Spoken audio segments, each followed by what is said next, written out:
All right, welcome in to week 3 of the Are You Ready for Some Football Fantasy Football podcast. I hate fantasy football once again. Joe, how are you doing this week? Can we just go back to week 1? Yes, I'd be down for that. I think we can agree on that. Let's get definitely, Dan and we'll definitely get an a e-board vote on frustrating that. week for me, and definitely a frustrating week for you. Disappointing week for you, I think would be the more accurate word. Yeah. So I guess we can go ahead and jump into the recap. Why not? Not much good stuff to recap from my perspective, but let's start with what was good, and that is Morgan having a breakout performance. So he took down Zach by a score of 135 to 117. Big win for Morgan, who both of us had, I think, at 11th in the power rankings last week. So neither of us liked his team, and he came out with a big performance. In this one, it was his 65th win, so he's the 7th team in the league to get 65 wins. It was Zach's 100th game in the league, so Zach's the first non-original team to play in 100 games. So that's good for Zach, although he scored a bunch of points in the loss, so he's probably not exactly happy that it was his 100th game in this one. So, Joe, what did you think about this matchup? Yeah, I think last week when Morgan lost, we talked about how his team around Terry McLaurin and Devontae Adams and I guess Joe Mixon just wasn't good enough to sustain him. This week it definitely was. He got a huge performance from Peyton Barber and the Saints defense, and to pair that with Matthew Stafford and Devontae Adams, that was basically all he needed. So he really it was just kind of performances from your quarterback and your best player, and you get a couple other performances. That was good enough. As far as that goes, he got Zeke back on track. That was nice. He got Gibson had a good game. That I think would be maybe the best thing that came out of the week for him. And then he had a really good performance from Herbert, who was not as good fantasy wise the first 2 weeks of the year. So Zach, he's the only 0-3 team now, and I don't hate his team, but he's got to get some wins sooner or later if he wants to get back into playoff contention. Yeah, I mean, I think this was a huge win for Morgan. He came in at 1-1, and we were questioning his depth, and he was missing his second starting running back, and he gets a big performance from Peyton Barber replacing Josh Jacobs. 19 points from a defense always helps, but a huge win there. And then for Zach, I don't know. I think we both still are okay with this team. I mean, I think the running backs. You had some questions about Gibson and Zeke before this game, but they both kind of showed up. It was just the rest of his team that didn't. And I guess he may have trouble piecing together those wide receivers week in and week out, but not good to be 0-3 through 3 weeks. Yeah, I guess the only problem with his strategy, like his draft strategy, is it just kind of seems like, and I know he got 117 is a good performance, but you just kind of need those 3 guys to be good together, and he hasn't gotten that 3 good weeks from all of them in the same week, and the rest of his team, kind of outside of Brandon Cooks, just isn't really good enough. So I think he just needs more from Chubb there. Yeah, I mean he's, I don't know, he's dependent on those 3 guys, and they just haven't been quite. I think that the problem is not that he needs all 3 of them to dominate every week. I think the problem is you assume with those 3 guys, you're getting a lower floor than you've gotten so far. So you assume anytime you have Zeke, Higher floor. All right, yeah, higher floor. Yeah, I agree. Gibson, Yeah, you're gonna get something, and they've just all had good weeks, but they've all had really bad weeks too, which is a problem. Well, I guess you could consider a bad week for Chubb, but Zeke and Gibson particularly have shown that they have a lower floor than maybe we thought coming into the season. I agree. So now we'll move on to a game that you would like to forget.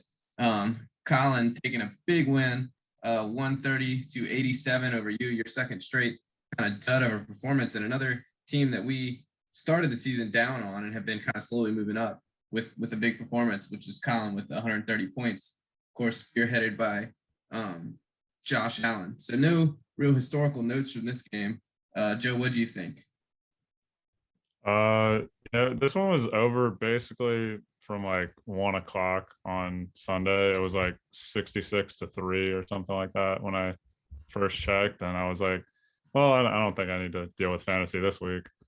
So Josh Allen finally had kind of a performance that we saw from him last year. And honestly, like Colin's team put up 130 and he could have put up a lot more because Hollywood could have played a lot better. So I still continue to rise on Colin's team. I think he's, now he's 2-1. He's had two straight really good wins. I think he's firmly, I would put him in the well, obviously he is in the standings, but I would say he's firmly a playoff team as of right now. Yeah, And like you said, yeah, we're what? rising on him, and his best player hadn't even really performed to expectation yet. Yeah, and Jonathan Taylor. Well, I would say Eckler's his best player, but yeah, Jonathan Taylor has not even played that well. So and it was kind of funny how Colin put him on the trading block in the middle of the game there. I think you noticed that, and we might get to that Yeah, later. go check the trade, the recent activity, and Colin's putting his people in a trading block halfway through the noon games. Yeah, but like Mike Williams just is turned out to be a great pick by him, and Cortland Sutton, even though he didn't have the best game, I think with the other receiver injuries there is gonna keep getting work. Yeah. With my team, well, I felt a lot better about it 2 weeks ago. I'll tell you that much. I I just can't get really consistent running back play. James Robinson and Kareem Hunt had two good games, and Kareem Hunt was not in my starting lineup, so would have been a little bit different. Well, still would have lost, but would have been a little bit different. AJ Brown's now hurt. Amari Cooper just kind of a 2 weeks of no show. He's a little banged up, so I guess that's a little bit of an excuse. And Tyler Lockett, I can't really be too mad at him after his performance in the first 2 weeks.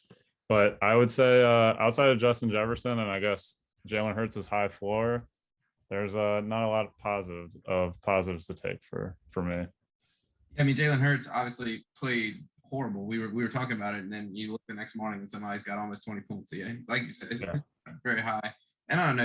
Your running backs, there's reason to be concerned. Both of them are on bad teams, but that was never the strength of your team. So I think James Robinson having a breakout performance is definitely something to be excited about, like you said. And then the AJ Brown injury, your wide receiver one, well, maybe wide receiver two, but gets one catch and gets hurt. That's just difficult to overcome. No, he didn't even get a catch. It was like a carry. Yeah. Oh, yeah, that's right, because he didn't even have the half points. So, yeah. So I don't know. I mean, I think you're right. A frustrating week, but you'd rather have this when the team against you scores 130. So, 2 weeks in a row that you've had dud performances, and even if you had decent performances, probably wouldn't have won. But you're right. A little less encouraging than the first week was for you. Yeah. Yeah. I don't know if there's much more to put it. I know there's been some frustration of how high my team is in the power rankings. That will not continue for me this week. So we'll move on from a game you'd like to forget to a game that I would like to forget. And my closest loss ever on Monday Night Football, not the closest loss in the league somehow, but just an absolutely disappointing loss. 118.9 to 119.18. Austin takes the win over me, making both of us look stupid for putting Austin last in our power rankings last week. So it's Austin's 35th 100-point game. I had never started 3-0 before and still have not. So I moved to 2-1, Austin to 1-2. I will probably go on a rant on this game in a minute, but let's get your thoughts first. What do you think? It's not as fun to be on the other side of the Monday night loss. No, it's not. I much prefer last Monday night to this Monday night. Yeah, I do like Austin's team a little bit more now. He's not gonna have Madison. Like Dalvin will be back either this week or next week at some point. So he's not gonna have the 20 points he got from Madison, which basically won him the game, that Dalvin injury. But yeah, I mean, it's like Najee Harris had 19 targets and 12 catches, and that's just ridiculous. Obviously that number is not sustainable, but like that is a trend for the season that will probably continue because Big Ben is washed and cannot push the ball down the field anymore.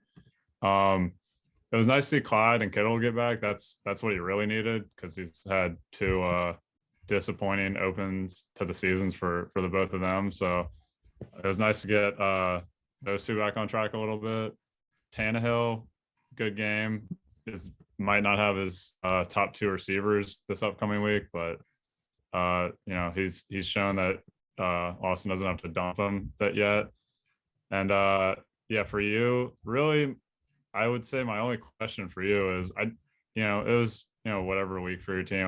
I would just like to know your level of concern for Tyreek.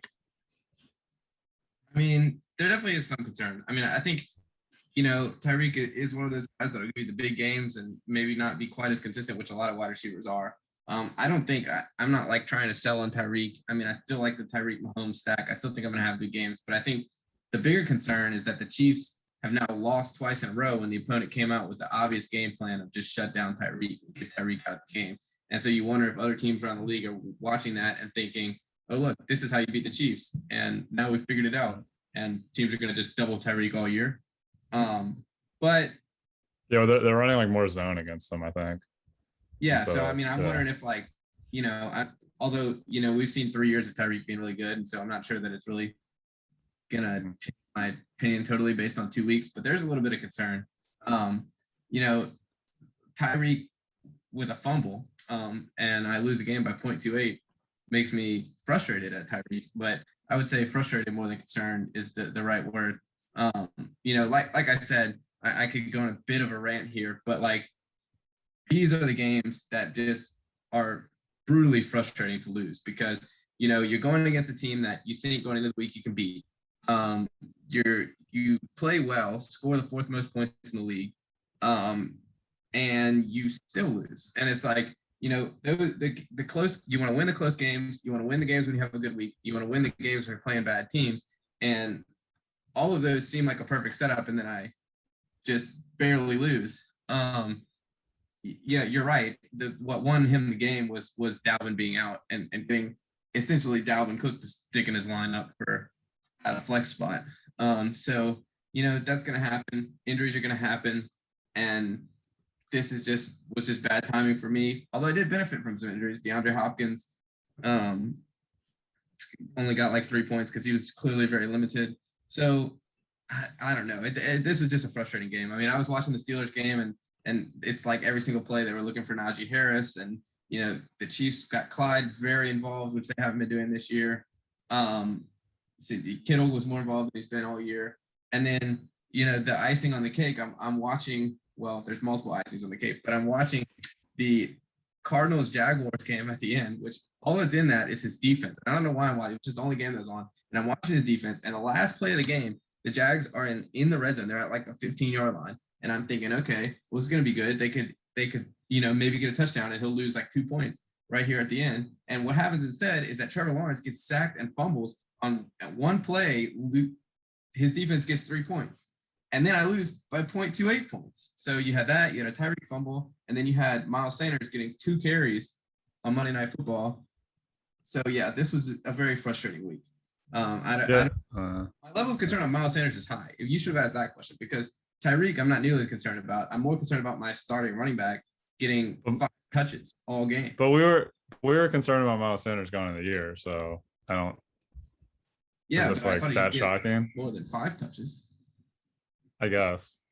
The Cardinals defense was the defense that like sacked Geno Smith or whatever, and you lost to Thomas that 1 year. I think that was the Cardinals. Yeah, I mean, it definitely was. So yeah, I basically hate the Cardinals defense. Yeah. All right. Well, glad we're moving on to brighter things. And that wasn't even the most frustrating loss of the week. No, it wasn't. We'll get there in a second. But next up, we have I can't believe that was the most frustrating loss of the week. But next up, we have the last remaining undefeated team, which is Grant. Got his win 112-78 over Ben. Not a real surprising result in this one. We both like Grant coming in. It was his 145th game in the league, so that's Grant's for Grant. So that's the second most in league history behind only you. Of course, the top few are separated just by the amount of playoff games they played. And then for Ben, it was his 140th game. So that tied for 5th most in the league. Joe, what do you think about this one? I mean, Grant is just the king of consistency, and he just keeps putting out these 110, 115, 120 point performances. He keeps getting wins. It really the only big takeaway I would have for him is how well Saquon played and how much more work he got. And I think that's the biggest positive sign for him. Other than that, his team is just really consistent. I think, Mike Evans and DK and Dak and all of them they're going to put up good performances mostly week in and week out. For Ben, that Cooper Cup is doing a lot of work carrying that team, and he just needs more from everybody else. Got a nice performance from Chris Carson, Aaron Rodgers, whatever, but outside of that, yeah, he just needs a lot more. Yeah, I mean, he had injuries this week. I mean, I think that T. Higgins being out hurt him, but 78 points is not going to get it done. You can't play Washington defense against Buffalo. I think he's already dropped them, but that was a sort of a management mistake. But other than that, I mean, yeah, the roster just isn't that great. Darren Waller and Cooper Cup are going to need to carry him, and they couldn't do enough this week. For Grant, like you said, super consistent, 7 straight wins dating back to last year. 115 to 118. I think he's been fourth, and 6th in scoring this year. And he's got 3 wins out of it. So, 3-0, great start to the year. I don't think his team is necessarily the best in the league, but I think his team is definitely in the best position in the league, which obviously he's 3-0. He's only 3-0 team. But yeah, good win for Grant. He's in the softer division, so a lot to be encouraged about by Grant, the only division winner from last year who correctly picked a team that they could beat in week 3. That's true. Me and Hunter were misguided this week. Yeah, let's talk about that. So Hunter had the second pick in the aforementioned division draft and picked Thomas, who just thumped him by 14 points this week, 103 to 89. So for Thomas, it was his 50th win. So he's the 11th team in the league with 50 wins. And a lot of concerns here for Hunter, who we thought was going to be one of the best teams in the league coming in. Where do you stand, Joe? Well, the big concern is Christian McCaffrey got hurt. Will be out this week. Last podcast. Yeah, I did jinx it. Yeah. He's out probably 2 weeks, I would assume, these next 2 games. So he has enough running back depth, I think, to sustain it. He has enough depth in general, but he's just getting kind of inconsistent performances kind of across the board. DJ Moore, I think, is legitimate wide receiver 1. That's he's had 2 really good weeks in a row. I think that's a big positive to take. Other than that, I guess Trey Sermon got in the end zone. He didn't look great. I think Brandon Ayuk had his first good game of the season. I think he might need to start him now. He seems startable, and we'll see if Darrell Henderson can get back from injury. So I think he can sustain the McCaffrey injury, but obviously you never want to lose the best player in fantasy. That's never a good thing. For Thomas, pretty good week. I don't know. There's not a ton to say, I don't think. He didn't have Dalvin, so I would say that was kind of the big, a big positive to get a win without Dalvin. And DeAndre Swift, I think once Dalvin gets back, I think that him and DeAndre Swift is just a really, really good running back duo. I think outside of, I know Zach has obviously the 3 running backs, but I think those could be, that could be the best running back combo in the league.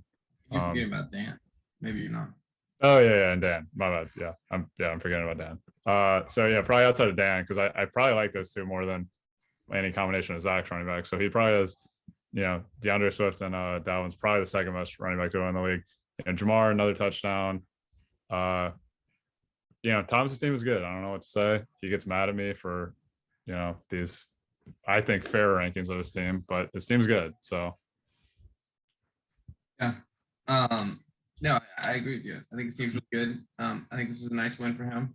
And I think that the Tyler didn't even have a great game. College been really good, and he was missing his best player Dalvin, and he still pulls out a win against a good team. So all around great situation for Thomas. Anytime you win with 103 points this year, seems like you're stealing one. So definitely win for Thomas, and then for Hunter, I think that huge red flags. McCaffrey being hurt now, he's 1-2. So if he was 2-1 or 3-0 would be even better. Then I think you don't worry about it. But if he's 1-2 and now he's starting Mike Davis for a couple of weeks instead of Christian McCaffrey, I don't know. I haven't looked at his schedule. I think he plays Dan this week, but he's gonna need to pick it up everywhere else. Do you think if you're in Hunter's position, how likely are you to make a move, or do you think Hunter can just weather the storm, get McCaffrey back, and just hope he goes on a tear towards the end of the year? well, he paid like however much for Zach Moss, right? Yeah. Yeah. So I guess that was his thinking. I don't really like Zach Moss, so like I don't know. I just wouldn't really trust the Bills running back because they don't like running the ball, and Josh Allen takes so much goal line work. But I guess that's an option. Yeah, like who does he have the next couple of weeks? He has Dan, Dan and Grant. So yeah, if you could split those, I guess. I mean, Dan's been putting out some lower performances and still getting wins. So if he can, if Hunter can flip that and just get a lower scoring win against Dan, I think that would be huge. So I think if he gets through 5 weeks and he's 2-3 and he gets McCaffrey back, it's 9 weeks left in the regular season, I think he's fine. Yeah, that's fair. So now we'll go to the actual closest game of the week, which this was another just absolute brutal Monday night. This is more brutal than my Monday night loss. Yeah. Which on mine, Austin really needed that game. So like, if he would have lost, that would have been maybe equivalent to Nick losing this one. But since I got the miracle win last week, you have a little less sympathy for me. Nick got beat last week by Aaron Jones on Monday night when he had a great week. And this week he didn't have a great week, but still was in position to get a win. CeeDee Lamb catches a 50-yarder that almost was a touchdown very early in the game. You think, okay, well, this one's sealed. Didn't even look at it. Didn't even think to look at it. And then look at it after the game, and it's Nick 94.38, Dan 94.52. This is the closest win in league history, excepting ties, which were 2015 and before. But this is the closest win in league history, 0.14 points. Dan's now 2-1. I don't know what to say about this other than that. Just crazy close game. It's Dan's 140th game, so he's now tied with Ben for 5th on that. But man, this is just brutal. Yeah, this seems to be like Dan's specialty of just getting these low scoring wins and these like Monday night wins. Yeah, Nick, if we're not just talking about the unluckiness of Monday night, I think I would say, especially with Allen Robinson, with their offense just looked absolutely terrible. Is that a concern? His receivers just, that was supposed to be the strength of his team. He still has not gotten those performances from his receivers. So, is that something to worry about? I don't quite think so yet. I would say his running back's probably a bigger concern. Damian Harris and Tyson Williams just did not really get a ton of work. Now, James White is out for the year, so I guess that's better for Damian Harris's value. But he can put in Javonte. I guess he'll continue to get more work as the season goes. So, I really like to see him before the year. It's kind of, I still like it. It's kind of trending a little bit down, but I think it's still okay. As far as Dan goes, he got the 2 performances you could expect from Henry and Kamara, and then I guess he just got just enough elsewhere. I think Hunter Renfrow actually is, I think, a pretty startable player at this point for Dan, and other than that, I think this kind of just Dan's MO. He just gets performances from those two guys and then enough to, squeak by. Yeah. I mean, I think that on Nick's team, the thing that kind of struck me while I was kind of recapping this, he's essentially the like spiritual equivalent of Zach's team, but it wide receiver version. So he comes in with these high powered wide receivers, and he just hasn't got the value. I mean, I think that Stephon Diggs is still good. I mean, he's got a high floor, but there's reason to be concerned that maybe he's not the guy from last year. Emmanuel Sanders is taking some of those downfield shots, and Josh Allen looked great this game, and he still only gets 9.2 points. And then Calvin Ridley, the Falcons offense, just hasn't got it working this whole year. Allen Robinson, same thing for the Bears. So I think that there's definitely reason for Nick to be concerned in a significant way. And then for Dan, yeah, I mean, he's got a lot of questions in his starting lineup still, but he's got Kamara and he's got Henry, and they'll keep him in games, and he's pulling out the close wins. So, he's got himself once again in good position. Yeah, I mean, as far as Nick and Zach goes, I agree with that somewhat, but I do still like, he's got 4 receivers as opposed to Zach's 3 running backs, and I still kind of like the rest of his team more than the rest of Zach's team. So I still do think, I still think he's a playoff team. He's 1 and 2. It's still early. I don't think there's I don't think it's panic time yet. I think those performances will come. The Falcons offense has been really bad. I would say the only one that's concerning is Allen Robinson, just because I don't trust Matt Nagy at all. Yeah, no, I agree. I think that the Chicago offense is a big concern. So let's go. So that's recapping this week, and kind of something that we probably could do a job of last week. Let's just kind of glance at the standings real quick, and just sort of, before we do our power rankings, talk about where we stand as far as the standings that'll be used to determine the playoffs. So we got Grant as the lone 3-0 team, and then we got myself, Colin, Thomas, Morgan, and Dan at 2-1, and then we have you, Nick, Hunter, Ben, and Austin at 1 and 2, and Zach's the only 0-3 team. If you look at the points scored, yeah, I have a pretty hefty advantage, 40 points more, and then Colin is second, Thomas third, you're fourth, Grant's fifth, and then Austin's bringing up the rear. Zach's kind of middle range, even though he's 0-3. Anything pop out to you about the standings, Joe? Not really. I think I actually was a little surprised to see how much of a points for advantage you have. Although I guess that's not surprising. You put up like the second best performance 2 weeks in a row, and then top 4 performance this week. So I guess it's not that surprising.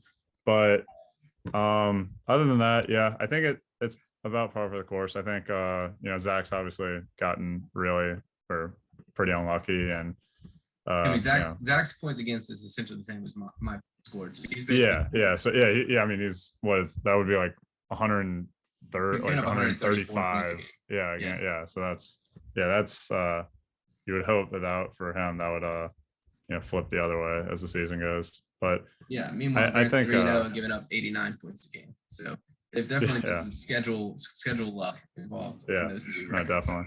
All right, so we are back with the week 4 power rankings, week 3 power rankings. I don't know what to call them. Post week 3, pre-week 4 power rankings. These have been controversial. I know mine have changed a lot. You told me yours changed a lot. As always, we haven't really discussed these with each other previous to this meeting. So I guess we'll go ahead and get started. So I'll start at number 12. And this was tough because I had Austin there. He just beat me, so I can't put him there. I'm playing Ben this week, so I really can't put him there either. He's got the next lowest points. Well, actually, does Ben have the next lowest points? Yeah, Ben has the next lowest points. So I went record here, and I went with Zach at 3 in my power rankings. I think there's questions about his running backs. His floor is lower than we thought. He's 0-3 with ground to make up. Last week I looked up the statistic that teams that start out 3-0, 7 out of 8 of them make the playoffs, and I assume the inverse is probably true as well. Teams that start out 0-3 probably don't have a great record making the playoffs. So I got Zach at number 12, moving down to. I moved Ben down 2 spots to 12. I think I know he had injuries, but I don't really see the upside there for his team. Yeah, so I had been at 11. I think he's got to win, so that obviously puts him in a better position than Zach. Is his team better? I'm not sure, but I think having Cooper Kupp, Darren Waller, I think Chris Carson's going to be a decent running back. I think you could argue that his team's not that far off, especially once he gets Deontay Johnson and T Higgins back, which maybe Deontay will be back this week. Not sure about T Higgins. I think he's out this week, but I think that you could argue that his team is not that far from Zach's. Obviously, the running backs are different, but having Cooper Kupp and Darren Waller, I think Zach's got top end running backs. Ben's got probably the number one tight end. No, not the number one tight end. Probably the number two tight end, and maybe a top three receiver. So I think you can argue their teams are pretty similar, but Ben's got a 1-game advantage in the standings. So I put Ben at 11.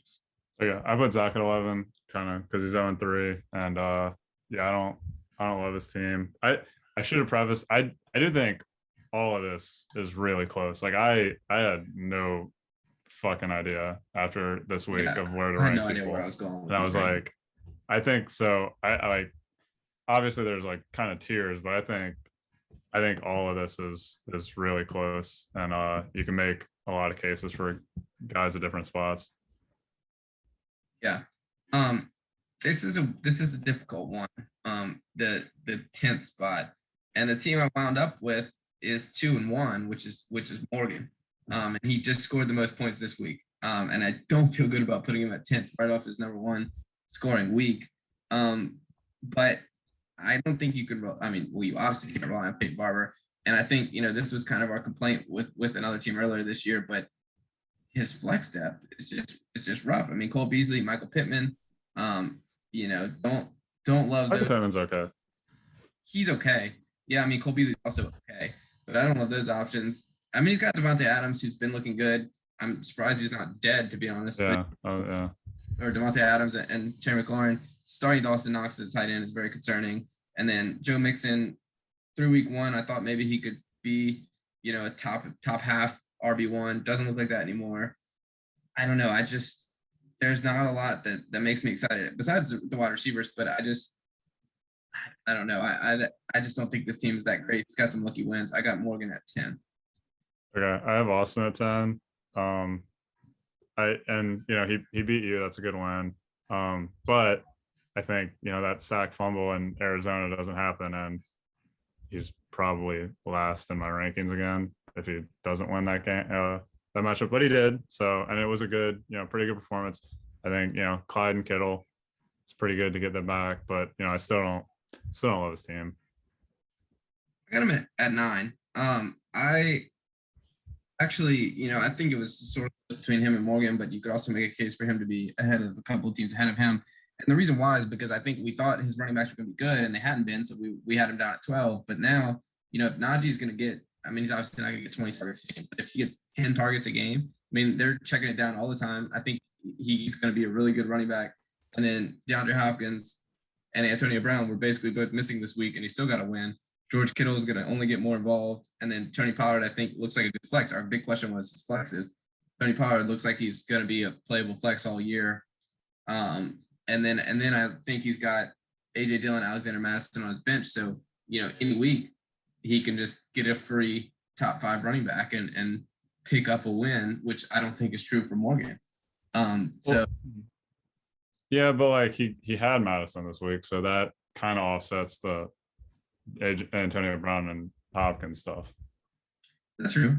I mean, he'd get that free run like we said, but I mean, I don't think you can discount that happening again. We always forget that all these top backs miss games every single year. Last year, I think the only running back in the top that finished in the top 10 that didn't miss a game is Kareem Hunt. And the only reason he was in the top 10 is because he didn't miss a game. So, all the top guys every single year miss games, and all he needs is one guy to miss a game, and his team's all of a sudden a top 3 team in the league probably. So that's why I put him at 9, just ahead of Morgan. I think ceiling's a little bit higher than. Okay, I have Morgan at 9. Well, and really, I guess what differentiated them between, because I do think they're pretty similar, is Morgan's 2-1 and Austin's 1-2. So, and Morgan scored more points. Yeah, I'm still a little bit higher on Morgan's team than you are. I'm kind of, I liked his flexes coming into the year, and Ronald Jones and LaVisca. I think I'm out on them, but I do like Michael Pittman. So Even Bruce Arians. And he'll get Josh Jacobs back, and so yeah, I think his team's I think his team's still fine, and he's 2-1 now, so I think he's in a good spot. Yeah, yeah, that's fair. I mean, he's 2-1, and that does. At 8, I've got another 2-1 team, so I'm laying it on with 2-1 teams at the bottom half of the rankings, and that's Dan for me. First of all, looking at his lineup right now, he's giving the veterans a day off. Love that. Great coaching, really a player's coach. He's got his stud guys taking the day off, so respect that move. But he's got Derrick Henry, he's got Kamara. That's what puts him above these teams below. His floor is high because of them, but man, the rest of his team is just brutal. I mean, DJ Chark, Robbie Anderson, KJ Osborne, Larry Roundtree, Henry Ruggs, Hunter Renfrow, Christian Kirk. These receivers are really bad. And Logan Thomas, the tight end, is not going to win you many games. Russell Wilson, he'll have great games, but he's a middling quarterback. So I don't besides those 2 running backs, he just has nothing. Yeah. I also put Dan at 8. So basically for all the reasons you said. Kamara, I'm really starting to wonder how high upside is Kamara, because how good is the Saints offense? It just has not looked good at all. So yeah, it'll be interesting to see Derrick Henry this week with definitely not AJ Brown and maybe not Julio. So Derrick Henry just carries his team. Yeah. It's good Titans. All right, so we're gonna move on to number 7. This one, I don't know. I wouldn't think you would have this, but maybe you will. Who knows? I got Hunter sliding down 5 spots to number 7. And the reasons are, like I said earlier, he's 1 and 2. He's missing his best player for a couple of games, and I'm worried that he just will in that stretch in a spot where he's got a lot of ground to make up. And I still think his ceiling's high once he gets McCaffrey back, but Lamar has been okay, not that league winner that he was a couple of years ago. And other than that, there's just a lot of guys who've been a little bit disappointing on his team. I think, Darrell Henderson should be good, looked good in the game he played, but now he's hurt. Now maybe Michelle's earned more of a role. Mike Davis is pretty meh. He's running back 30 right now, and he'll probably end the season around there. You can start him, but he's not going to win you a week. Julio might be out. There's just a lot of question marks on this team. And if he doesn't split these next couple games, if he can't pick up a couple wins without McCaffrey, which he could, he's playing Dan, who I have below him in the power rankings this week. So, he could certainly win that game. But if he doesn't, he's going to be in a tough position to make a run moving forward. That's why I have Hunter down 5 spots to number 7. Yeah, I understand what you're saying. I have myself at 7. I think I don't it's just really inconsistent right now outside of a couple of guys. And, I rode the highs of my team in week 1, and now, we're kind of in the lows. And, I don't think week in and week out I can trust David Montgomery, James Robinson, Amari Cooper, or Tyler Lockett. I think maybe they have good weeks, but I think they've really shown some duds. And TJ Hockenson, who I thought was going to be a week in, week out guy, did not have a good game at all on Sunday. So I have myself at 7, pretty close, but 2 kind of dud performances in a row push me down.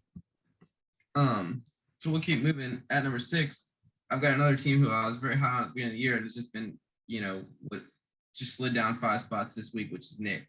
I think that his team is good, but like I said, I think he's sort of the spiritual equivalent to Zach, and that I'm worried about the upside of those wide receivers that we thought were going to be so high upside. I think you're higher on them than me, but I just think, Allen Robinson, it might be a rough year, and his running backs are pretty good. They're better than we thought they were going to be coming into the season with Damian Harris, Javonte Williams, Tyson Williams. We'll see if he can pick the right 2 every week. But if those wide receivers don't perform, his upside's not that high, and he's already 1 and 2. So he's kind of dug himself a little hole here. So I got Nick at number 6. I have Hunter at 6. Most of the reasons you said. Without McCaffrey, he's not super high upside, but I do still he still has good depth. So I do think he'll sustain it. I would imagine he will be two, like I would imagine McCaffrey's only out a couple weeks and he's 2-3 at least after 5 weeks. So I'm still not panicking over Hunter's team.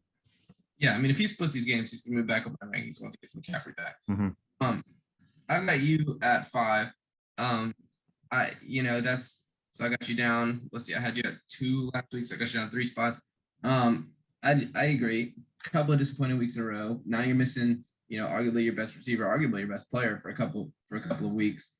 The Chicago offense looks bad. Montgomery might not have that high upside. We know Jackson was terrible. So I think, the questions we had coming into the season about your upside that were disproven week 1 when you almost broke the scoring record are now looking a little more true. And I don't worry about Hawkinson at all.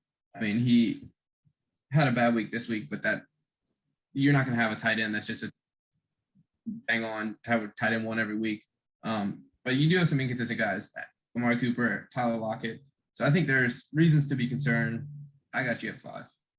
Yeah, I don't think it's I don't think I have an upside problem. I think I have a consistency problem. That would, because I mean, I think we saw in week 1 when everything comes together. Yeah. So I have Nick at 5. I'm not as worried about him as you are. I would be a little bit worried about the running backs. I'm interested to see kind of Damian Harris's workload without James White. Still not freaking out over the receivers other than Allen Robinson, but it hasn't been good so far. So I really still think Stephon Diggs. It looks like the Bills' offense got back on track. I think he is still a easy top half wide receiver 1, like top 5, 6 receiver. So yeah, I'm not as worried about his team as you are, and I think he's still good, even though he's 1-2. Yeah. Yeah, I mean, we really weren't that different on the so far, and we have the same top 4. So I think we both moved our rankings around a lot, but they're going to look fairly similar at the end of the day. Yeah, I guess we were just different last week. Yeah. Really, we weren't even that different then. We just disagreed on me, and I got myself at 4. So I actually moved myself up 2 spots despite a loss after moving myself down despite a win. So I really don't know what to do with my team. I think that just was such a gettable game that I would have loved to have had. So that sort of has me looking at the downsides. I do have a free running back 1, just like Austin had that week for a couple of weeks with Chuba Hubbard, which is very exciting for me. Aaron Jones, I'm feeling better about him after the first couple of weeks, although he's been sort of banged up in and out of the lineup. He's got a Q by his name, so I don't love that. But I just don't know how long I can keep relying on Thielen and Gronk to score touchdowns. Tyreek Hill, if he's not the guy I thought, then my team is going to have a hard time because Miles Sanders is not the guy I thought. So I don't know. I think my team's good, but maybe starting to have some more questions than I had before. It's just that these other teams have even more questions than that. So that's why I actually moved up to 4. Yeah, I still like your team. I have Colin at 4. He's just surging up the rankings the last 2 weeks. I think he moved up 3 spots last week, now 4 spots for me this week. The team is it's really deep right now. And outside of Jonathan Taylor, who I wouldn't really freak out about right now if I was him, just really, really good top to bottom. Mike Williams has been a stud. Hollywood has been really good despite those drops on Sunday. And Eckler, is kind of the guy I thought he'd be. And so yeah, I really like Colin's team a lot more than I had a couple weeks ago. I think, depth is just such a big thing in fantasy, and he seems to have it. I got Thomas at 3. He got a big win without his highest pick. Now he gets, presumably he'll get Dalvin back. Like you said, I love his running backs. Kyler Murray is an elite quarterback. I think Keenan Allen will play better. Jamar Chase looks like he's going to be really good. Just really, really solid team all around. Very balanced, like we've been saying all year. He's putting up what we projected. So feel good about Thomas at 3. Up 2. I also have Thomas at 3. I think he DeAndre Swift's a huge positive for him. I think Jamar, I wouldn't be as high on him because he only has 11 catches this year. It's just 3 of them have been long touchdowns. So he's still good and he's still super startable, but I don't think he's going to sustain. He's not going to have a long touchdown every game. But I think what? He's not going to be Adam Thielen all year. No, probably not. I do think Robert Woods will be better though, so that might kind of offset a little bit. So I still and Kyler will be better going forward. So yeah, we both still really like Thomas's team. Yeah. So at number 2, I've got Colin. Like you said, shooting up the rankings, moves up 5 spots this week. Josh Allen had a big performance, showed he's the guy he was from last year. Like you said, I'm not concerned about Jonathan Taylor yet. Maybe after another bad week I would be, but not yet. He's got Jonathan Taylor, Eckler. Receivers are really good. The tight end spots is a big question mark. Ross Goddard's a perfectly startable tight end. He hit on those late round receivers. I really like his team. I don't think his bench is great. He's maybe an injury away from dropping way down these rankings. I mean, he's got James White out for the year, and then Kenyon Drake. So one of his running backs gets hurt, and he's in deep trouble. But hasn't happened yet. So I got his team right up there at number 2 this week, up 5 spots. Yeah, I guess I was more talking about his receiver depth. But I think Kenyon Drake's still whatever. I have you at 2. You have 3 top 4 performances this year, 2 top 2 performances. You're by far the number 1 scoring team. You're just 2-1. So you get Chuba for a couple weeks. That's a huge plus. Miles Sanders, I guess we'll see. Their offensive game plan just can't be that bad again. It just there's just no way it's that bad again. So I don't know, dude. That was they literally okay. The first Miles Sanders carry of the game was minutes into the second quarter.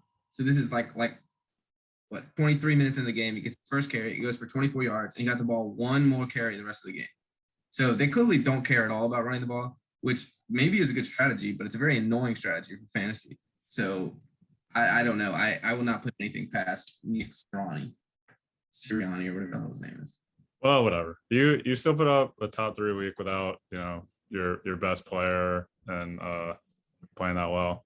So Chuba's going to give you a boost. I think you're obviously it sucks to lose those types of games, but I think you're still fine. And then I guess we agree on number 1, which is Grant. He's 3-0. He's in great position. He's winning games that he should win. Hasn't had his best performance yet, probably, but super solid. Saquon's looking good now. Cordell Patterson apparently you can start every week now, which is bizarre. He's got the best tight end in the league with Travis Kelce. We always forget how big of an advantage Travis Kelce is at the draft. And just really solid all around. I think his wide receivers, DK finally showed up. Mike Evans has been better the last couple of weeks. He's played really well on the waiver wire. He's got Sony Michel, Jamal Williams, Rondale Moore, Emmanuel Sanders. He's got depth, and he's 3-0. So number 1, I'm sure you have a lot of the same reasons I do. Yeah, I was gonna mention that waiver wire point. I think he's won the waiver wire so far this season. Although you drafted Chuba, so yeah, I think he's just done a really good job there, and his team's just really consistent.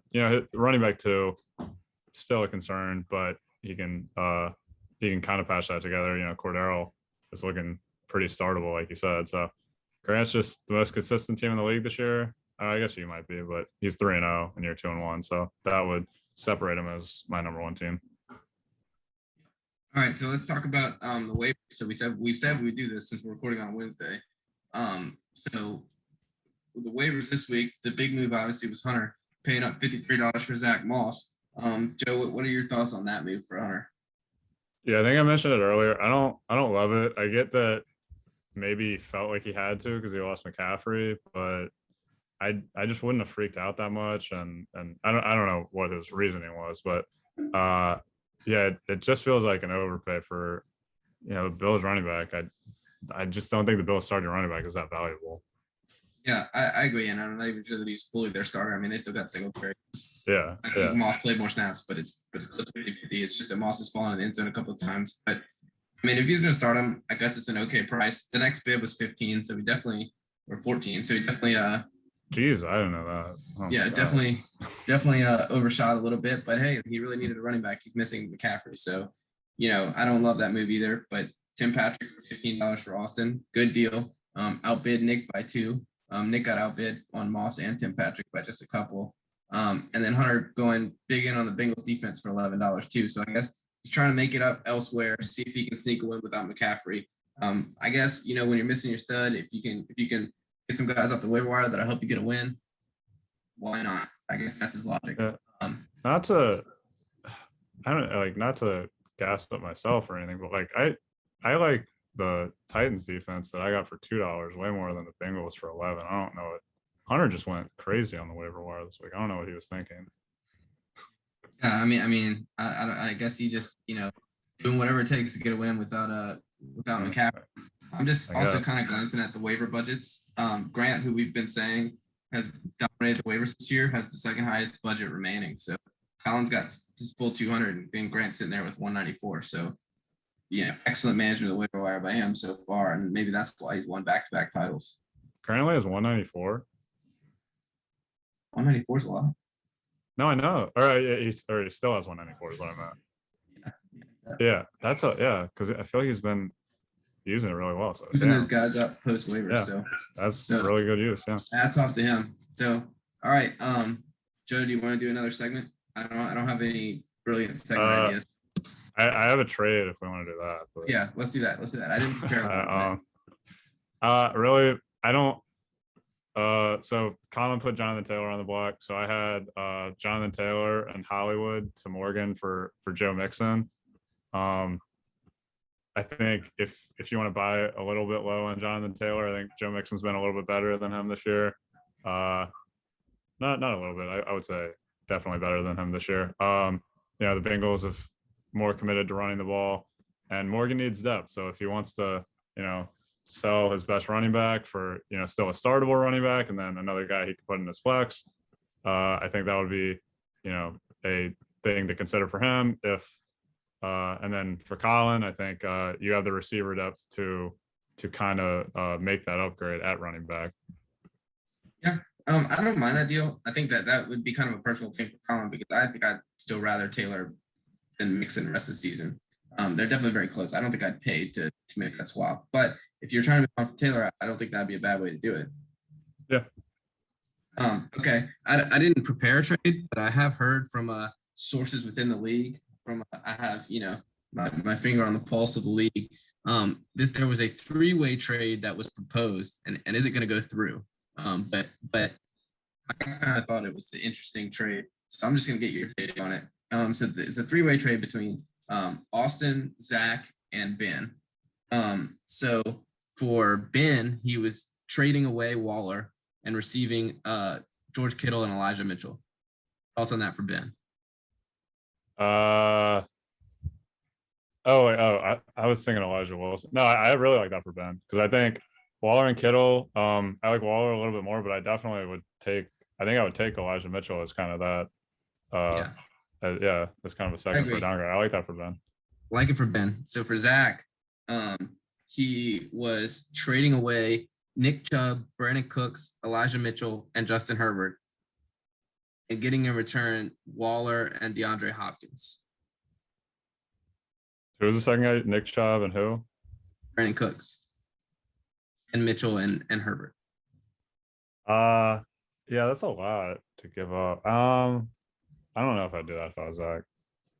Yeah, I mean, I think I don't know if I'd sell on Chubb yet. I still think he's fine. I understand. Yeah, that seems like a lot to give up for that. Well, obviously, like Waller and Hopkins are really good. I guess it would balance his lineup a little bit more, but yeah, I think that's what you'd be doing. I mean, you'd be selling high on Cooks and trying to balance the lineup out. I don't hate it. It's kind of loud. I like Cooks for the rest of the season, though. Yeah.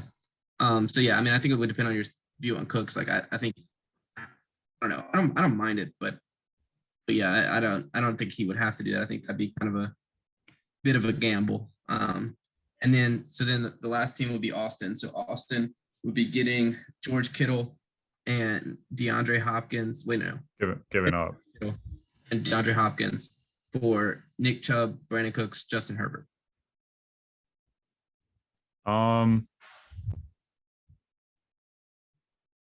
Yeah, I guess I would do it. Nick Chubb, Brandon. And you get Nick Chubb. Yeah, you do. Yeah, George you get Kittle Nick. and Nick Chubb's the best player in that trade. So I got I guess I get it for the upside. I don't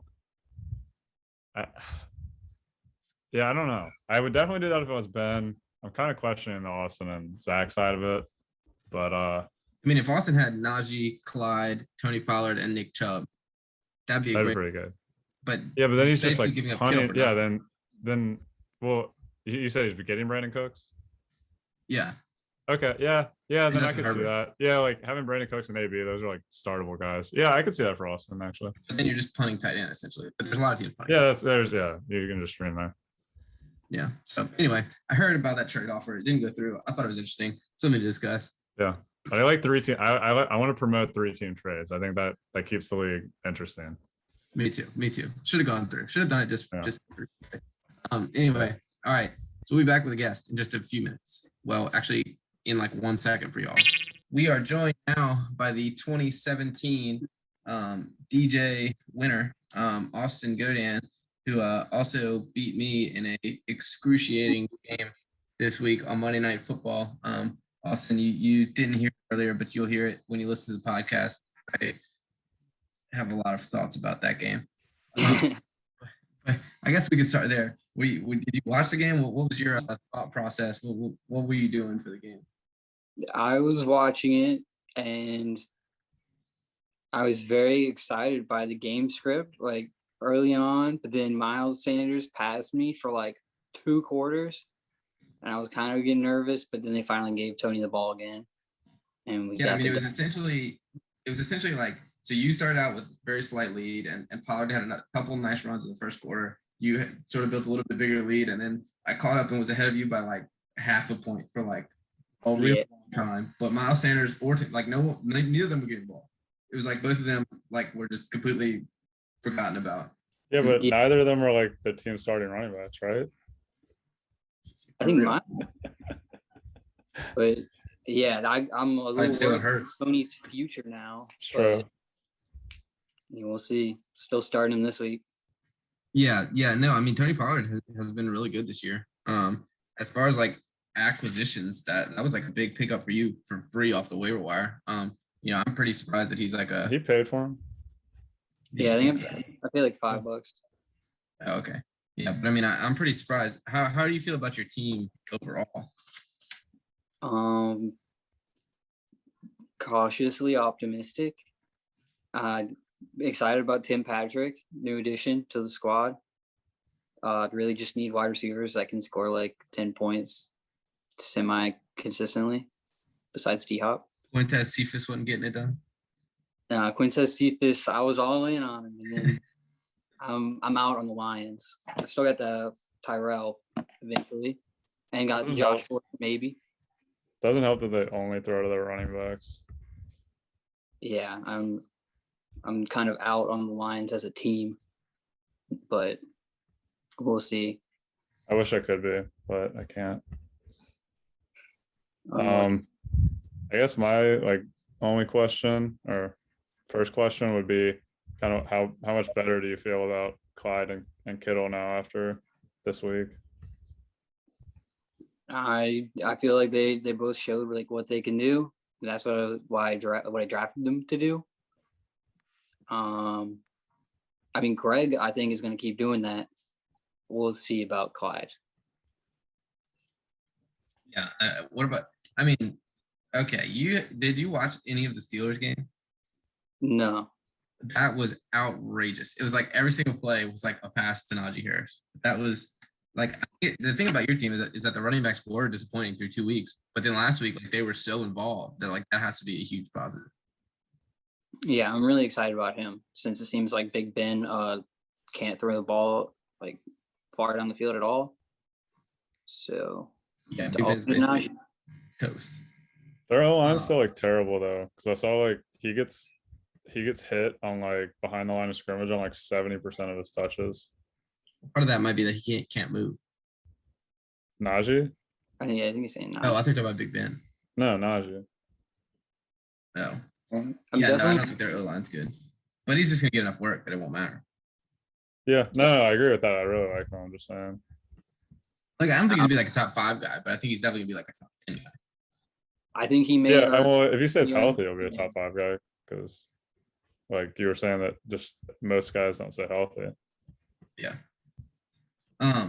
Okay. The other question I was gonna ask you. So last year, bit of a struggle. Finished the year 5-8 with 2 wins coming in. Your peak, so to speak, was back in 2017, only your second year in the league. Feels like it was so long ago. It really does. It feels like it's been long ago for you. I mean, that last time I won was 2013. So yeah, no. But my question is, well, what do you have to do? What does your team have to do to get back to the winning roots? Asking the hard balls.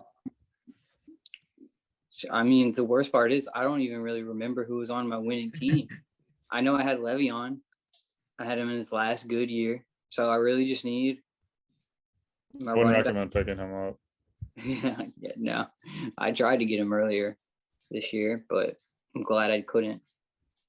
I guess we just need some hard-nosed running and some good flex play. We'll see. I mean, I like it. I don't want to root for injuries, right? But I do have two solid handcuffs, just kind of chilling. We saw what happens when I get to play one. Yeah, we definitely did. I think that's like I think your bench is like very, very low floor, high upside, which is a decent way to build a bench. I think Joe and I have been questioning your flexes most of the year. When we were saying that on other podcasts, like did you agree with us? You're worried about them, or you think that we're just underrating them, or what's your feeling on that? Oh no, I haven't been very high on my flexes all year. I mean, it really sucks that Tyrell got a concussion in the first game. It's concussion so bad that he's out for 3 weeks because I feel like he would help. And then Antonio was out, but I'm not huge on them, but I think they'll be way better than what I have in there right now. Yeah, Antonio. Yeah, Antonio. Yeah, that's fair. All right, so I guess we can move ahead unless Joe, you got any more questions? Oh, here's a good question. As a graphic designer, what do you think about Parker's editing? I think his editing is good. Okay. I might help if I get the opportunity. I might help make the graphics a little better, but we'll see. Yeah, this week may be a lightly edited version with fewer graphics, but at some point I'm going to get back into the graphics game, and you're definitely welcome to make better graphics than me. I'll be happy to help. All right, so we're going to move on to the week 4 matchups. Unless Austin, you have any more thoughts, any burning things to say? Not really. I'm honored to be on the pod. That's right. It's a big honor. You know, there'd be probably thousands of people watching this. I can only hope. Yeah, the exposure of the podcast has been actually getting worse, but yeah, not enough liking and commenting and subscribing going on. Now I'll log into YouTube, like, comment, and subscribe on everything. I probably should start with that. That's how I'm going to start the remainder of the podcast. All right, so we'll start with me. I'm projected the most points this week. Ben doesn't have his lineup set, but if he did, I would be an 8.3 point favorite.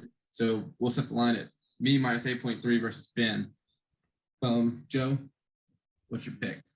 I'll take you because yeah, we were, not to spoil it for Austin, but we were talking in the power rankings about not liking Ben's team so much and kind of questioning the upside, and I think that's kind of your biggest strength. And Tyreek, I think Tyreek's due.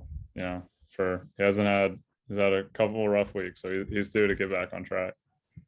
That's true. I forgot to mention this at the beginning. So we've been keeping track of the records. Last week, Hunter did a great job for the rest of the field with the 5-1 pick week. I was 4-2. Joe, you were 3-3. So overall records, Joe, you're still leading at 10-8. The rest of the group is 7-5, and I am 7-11. So you don't want me to pick you. That's generally a bad sign. So yeah, what's your pick in me versus Ben? Colin, Austin. I think you'll probably win this one at least, more comfortably than I won our game. I think that Gronk revenge game, something to look out for. And then like Joe said, minus the 8 points. Yeah. All right. So I'm gonna zigzag the other way. I've got bad matchups. It doesn't make sense for me to be projected the most points in the league. And also Ben has a winning record against me all time. I struggle against Ben. I'm 6-7 against Ben all time. So I guess I'm gonna take the analytics on my side. It's a big line. I'll take Ben plus the 8.3. Also, if Parker loses, yeah. Also, if Parker loses to Ben, it'll probably just be him here next week because he'll just probably rant for an hour. Yeah, I can't lose to two teams that I have way down in my power rankings in second weeks. That would be a disaster. All right, so our next highest projected score is you, Joe. So I have you minus 5.3 against Morgan. You can go ahead and start if you want on your team, Joe, or Austin, somebody. I'll take Morgan because he gets Josh Jacobs back, and yeah, I'm just kind of down on my team right now. I think couple bad performances. I'm not gonna have AJ Brown. We're not. Morale is pretty low in my locker room right now. So I'll take Morgan. You can go ahead, Austin. I think I'm gonna go with Morgan as well. He's hot right now. Morgan does come in hot. But Joe has dominated this matchup all time. 7-3 against Morgan. You picked him in the draft at 4 for a reason, which I think the reason was you didn't want to hurt his feelings and pick him at 3. So I think that you will have revenge on your mind. Morgan's got some wins he shouldn't have. You've got some losses you shouldn't have. I'm not worried about AJ Brown. I got Joe in a landslide. Joe by 1 million. There's no reverse jinx here, folks. Not a chance. Yeah. No, Joe by literally 1 million. I think the league record for largest margin of victory is like over 100 points. Wouldn't surprise me in this. Well, I did say that about you and Austin, and so that ended up backfiring. Yeah. All right. Let me look through the projected total. So the next highest one is going to be Grant against you, Austin. Grant's a huge favorite, 19.1. A lot of points there, Austin. What's your thoughts on that? Grant minus 19. I think I think I can cover that. I think Grant's team is a little inflated in some of those projections, but I'm not super confident in my team to win, but hopefully they hear me shitting on them and get a little fire lit underneath them. All right, picking himself. I like it. Yeah, I agree. I think that's just too many points. Although, we said this about Grant and Morgan a couple weeks ago, and then Grant blew him out. But I'll still say Grant Grant will win, but I think Austin covers. I think, getting those Clyde and Kittle performances, and you'll probably get a better performance out of D-Hop, and you get Antonio Brown back. So I think Austin will keep it close. You said my favorite words. Too many points. This is way too many points. Austin 4-1 in week 4. He likes week 4. His team's got momentum coming in. Dalvin may not play. This line may move a lot. I like Austin. I think it'll be a close game outright. Austin could pull off the win. Grant just has won too many in a row. 7-game win streak. He's due for a loss. I like Austin. ESPN has him projected to win and has me projected to lose 1st and 12th. Battle of the Titans. Oh, the ESPN projected IBM final standings. Yeah, however they get those. we know those they've never been wrong before. Yeah. All right. Well, we all picked 12. So, all right, let's move on. Who does the next projected points? Looks like Colin. Colin gets Zach. Close game. The line is Colin minus 0.9. So essentially a pick 'em. Joe or Austin, let's start with you. I feel like Zach's 0-3. Colin's 2-1. I feel like this should be Zach's week to turn it around. I feel like he's gotten pretty good performances out of everyone individually, never all together. This may be the week they do it. Zeke at Carolina is a little nervous about, but they like to feed him. Yeah, gotta feed Zeke. This is tough for me because I like Colin's team, and I think the same logic you just said. This is a week that Jonathan Taylor has a big game.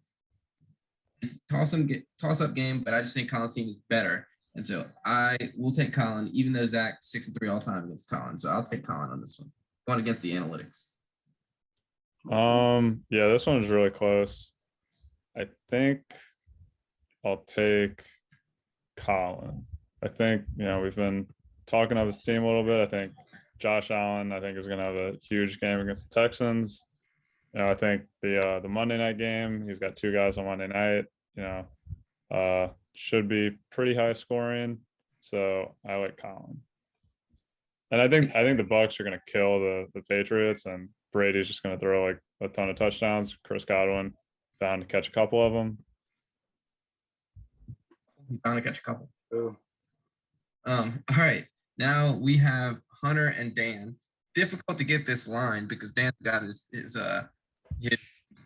Veterans Day off, but I did some advanced statistics, really went into the weeds here, and I've got Dan as a 2.6 point favorite. So that's the line I'm going off of. Dan is favored in this one by 2.6. He's 9-5 all time against Hunter. He's got the momentum, doing his Dan shit, getting the wins. Hunter's missing his best guy. I think, when you're going all out $53 for Zach Moss, the writing's on the wall. Can't pick that team. I'm going for Dan. I'm gonna pick Hunter. I think there might be some Ewan theory potential. I'm gonna pick Hunter if Julio plays. But obviously we can't say. Can't just pick if Julio plays. All right, fine. Then I'll pick Hunter. I'll stick because he's got enough receiver depth even if Julio doesn't play. So I'll pick Hunter. I think there's a little bit of Ewan theory with Christian McCaffrey. Could the locker room, rally around not having their best player, and Lamar against Denver would be kind of concerning though. So, but I'm still sticking with Hunter. Awesome. I think I'm gonna have to give Dan the respect he deserves for putting a whooping on me and go with him. You just never know when Derrick Henry's gonna score 50 points, and he's playing the Jets. Yeah, it probably is going to be a big Derrick Henry game. You do know when he's going to score 50 points, which is this week. Yeah, probably. All right. So now, last game, we got Nick. It's a 4.3 point favorite over Thomas. Tough year for Nick so far. Absolutely hate to see it. And now he's coming up against the worst team in the league. He's 11-6 all time. Very commonly played game. 18 matchups. These teams know each other well. Did you just call Thomas the worst team in the league? Historically. Oh, okay. 11 against the historically worst team in the league. Okay. These teams know each other well. Nick knows he's 11-6 against the historically worst team in the league. So they know each other well. Nick's franchise has dominated this matchup for years. Nick needs this one. He'll be desperate. I like Nick. Well, they know each other well because they colluded in the first year. True. So that goes for you and Dan too. This is just sour grapes. This is absolutely fake news. So big matchup here. They've got the Broncos running backs going against each other. I'm just gonna stick with it. I've stuck with Nick's team, even though I have Haney above him in the power rankings this week, but I've stuck with liking Nick's team. It's bound to flip at some point. So I'm going to take Nick. Awesome. I am going to also take Nick in the hopes that Dalvin doesn't play, and then he just stomps him. We'll get Thomas's reaction in the group meet to all three of us picking against him after the win, which I'm sure he will love that. I ranked him third. He can pipe. Everybody's taking Nick with the minus the 4.3. I like it. All right. Before we finish up, I'll just throw out a couple of milestones that are on deck for this week. I didn't prepare this, but I'm just, searching real quick. So we got Thomas. He needs 30 points to hit 11,000 all time. He'll be the 10th team to that. Zach needs 114 points to reach 10,000 all time. So he'd be the 11th to that. And Austin, you need 22 points to get to 7,500 all time. You'd be the 12th to that. Sweet. For you being the last team added, that you just are always the last one to all the milestones. But one day you'll probably finish Thomas in some of this. Dan is 1 win shy of his 75th, so he'd be the 5th team to 75 wins. Austin, you were 1 win shy of your 40th, so that would make you the 12th team to 40 wins. And then losses, Ben's next loss will be his 80th. He'll be the second team with 80 losses. Zach's next loss will be his 44th. That will be the 11th. We'll be the 11th team to that mark. Hunter and I will play our 145th games this week, tied for third most in the league. Nick will play his 140th. That will be 7th most. And Austin, you'll play your 75th. Hey, Yeah, there you go. 75 games. If we look at the 100-point games. So, by the way, all this is available on the league website. If you ever want to dig through, y'all all have access to this spreadsheet, so you can look through the random shit that I come up with. Hunter, his next 125-point game will be his 20th, tied for most in the league. And Ben's next will be his 5th 125-point game. I don't know. That's about it for as far as milestones go. Anything else y'all wanted to add or can think of? No, I think I'm set. Oh, one more thing to talk about. So y'all know I'm a big fan of luck rankings. So basically the way the luck rankings work, I look at based on where you finish. So like the first top scoring team wins every week. The second scoring team wins a lot of, like 90% of weeks. Third scoring team wins, whatever that percentage, and how many games you'd be expected to win based on your scoring finishes every week, and how many games you've actually won to determine the luckiest and unluckiest teams so far this year. And in a runaway, the luckiest team, which is not surprising, is Grant. So he's won 1.2 games over expected, which is crazy, 3 games into the season. And on the other hand, Zach's lost 1.3 games more than expected. So those two teams might be due for some regression to the mean in terms of luck. I'm actually the second unluckiest team despite being 2-1. Austin, you're pretty neutral on luck. You actually are slightly lucky, even though you only have 1 win. And Joe, you're actually unlucky for a change. So you'd be more likely. I was unlucky last year. That's true. You were unlucky last year. So I like thinking about luck. So there's the luck rankings. Let me see. Let's see how we've done in all-time luck. So you've been lucky most years, but you're right. You were unlucky last year. That was your first time being unlucky since 2014. Austin, you were pretty unlucky this year too. You've been unlucky the last couple of years. Of course, I'm unlucky every year. yeah, I think I was only lucky the year 1, really. Yes. Yeah, you were lucky, and in 2018 you were a little bit lucky. I don't think you were great 2018. It's easier to be lucky if you're a bad team, because if you're projected to lose most of your games and you just happen to win a few, then that helps your luck. Yeah. Anyway, all right. Well, that's it for week 3 of the Are You Ready For podcast, the official podcast of the Are You Ready For Football Fantasy Football League. Thank you, Austin, for joining us. And we will be back next week. So thank y'all. Like, comment, and subscribe.